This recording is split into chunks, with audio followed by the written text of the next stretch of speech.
Bom dia, 12 de janeiro de 2017. Continuando aí a aula, segunda aula, né? Com base no livro Por uma Outra Globalização. Hoje nós vamos estudar aí a introdução, onde o autor, Milton Santos, fala que existem três tipos de globalização acontecendo simultaneamente. Não havia uma única globalização como era alardeado na época, tanto pelos que têm pensamento crítico de esquerda, tanto quanto pelos que tinham pensamento conservador de direita. O fato é que a ideia de ver o espaço geográfico como um espaço onde os embates sociais se davam de maneira dinâmica fez com que o Milton Santos tivesse uma visão que revolucionasse tanto o pensamento de esquerda, naturalmente contestador, quanto o pensamento de direita, naturalmente conservador. Então, enquanto todos, ou melhor dizendo, a maioria via que havia apenas uma globalização, ele falou que havia três. E que uma não predominava sobre a outra, mas elas aconteciam dinamicamente ao mesmo tempo. O que poderia acontecer é a prevalência de uma em um dado momento sobre as demais. Mas nada estava garantido aí. Por isso o combate aí ao pensamento único, que era o pensamento de que uma vez a globalização estabelecida de maneira que agradasse às grandes corporações, ela não poderia ser alterada a não ser pelo fato dela ser destruída. Não, Milton Santos dizia, não precisa destruir a globalização. Nós precisamos mudar a natureza dela, a quem ela predominantemente serve. Então, e para isso nós precisamos entender que na época era um pensamento que fazia sentido. Então, os contestadores de esquerda faziam a seguinte conta. Bom, a internet, que seria o principal braço aí de expansão da globalização, principal meio técnico para a expansão da globalização, nasceu nas universidades americanas. Foi um conjunto de universidades. Mas nasceu na APA, que é a NASA. Bom, resumindo, não vamos entrar em detalhe técnico. Nasceu ali nas universidades. Só que as universidades americanas, elas têm uma peculiaridade, certo? Elas são financiadas por grandes empresas, através de pessoas físicas dos seus proprietários. Então, bilionários fazem a maior doação da história de Harvard, certo?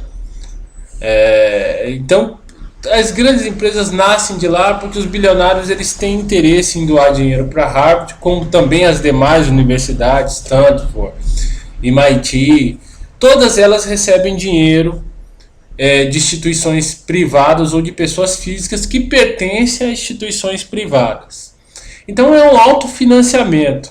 A corporação dá dinheiro para a universidade e ela controla a inclinação ou foco daquelas pesquisas. Então as pesquisas sempre são para a dinamização das organizações, sejam em termos de técnicos, como internet, algumas coisas, seja em relação a direitos trabalhistas, garantias, melhor organização, a maioria psicologia, tudo é voltado para a dinamização das organizações.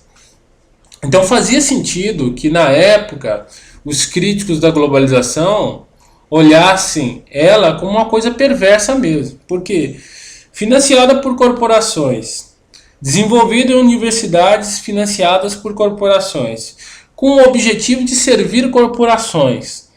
Como dentro desse contexto, a globalização, que incluía também a expansão da internet e os demais meios técnicos, poderia de alguma forma favorecer a grande população, a sociedade, melhor dizendo, as classes menos favorecidas da sociedade. Era muito difícil de vislumbrar isso. Mas o Milton Santos vislumbrou e ele deu suas razões técnicas para isso. Falou, olha, a comunicação é uma mão de via dupla. Não é uma mão de via única.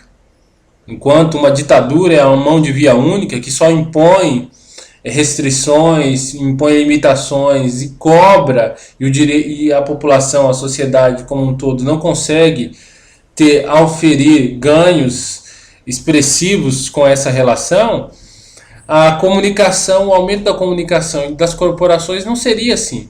Por quê? Porque para atingir o consumidor, as corporações precisavam estar no território. Elas poderiam circular mais livremente através das grandes meios de comunicação, mas uma hora ou outra elas precisariam se fixar no território e precisariam fazer esse combate pelo consumidor. E esse combate se daria no mundo das ideias, no mundo dos conceitos, no mundo das perspectivas. Então Milton Santos via que a internet, como principal carro-chefe da globalização, ela abriria essa porta, esse caminho de mão dupla, e poderia abrir aí uma possibilidade gigante para uma população que tivesse o mínimo de informação possível para oferir ganhos, né, conseguir levar vantagens, mesmo que mínima, mas comparada com o sistema anterior, seriam vantagens inestimáveis dentro desse processo. Então hoje isso é fato. As corporações elas atingem os consumidores através da internet. Mas para isso elas precisam deixar a internet como uma via aberta.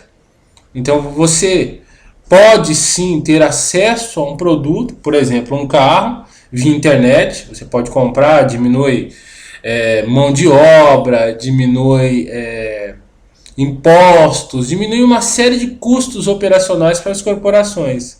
Mas elas também abrem possibilidade de receberem severas críticas por suas atitudes. Então é sim uma mão de via dupla.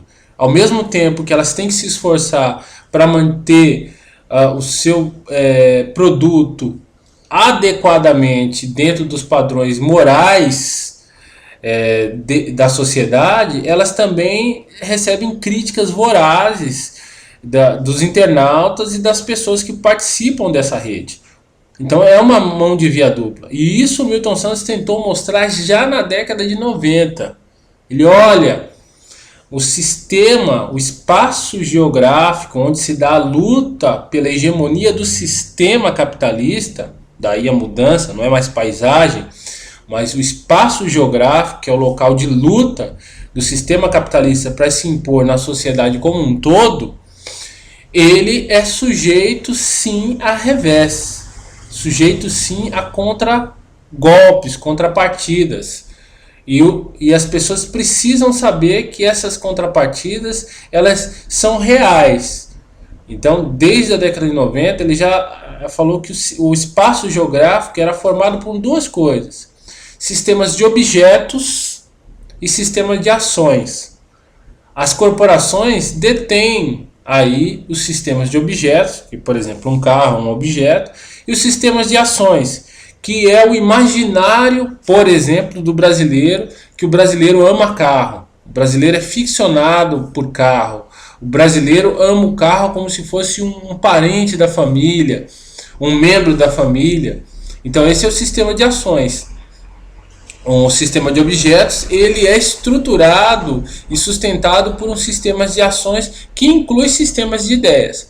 Não vamos entrar muito nisso, porque lá nas aulas sobre o livro Natureza do Espaço, nós vamos detalhar isso. Mas o que se precisa saber é que o Milton Santos revolucionou porque ele disse que a batalha não estava perdida e nem ganha. Ela estava acontecendo e aconteceria todos os dias. E o lugar onde ela aconteceria é o espaço geográfico. Terminamos essa aula por aqui. Na próxima aula continuaremos aí. Até mais. E não se esqueça, por favor, de dar a sua opinião aí sobre a aula. Gosto, não gosto, like, dislike. Ok? Até a próxima.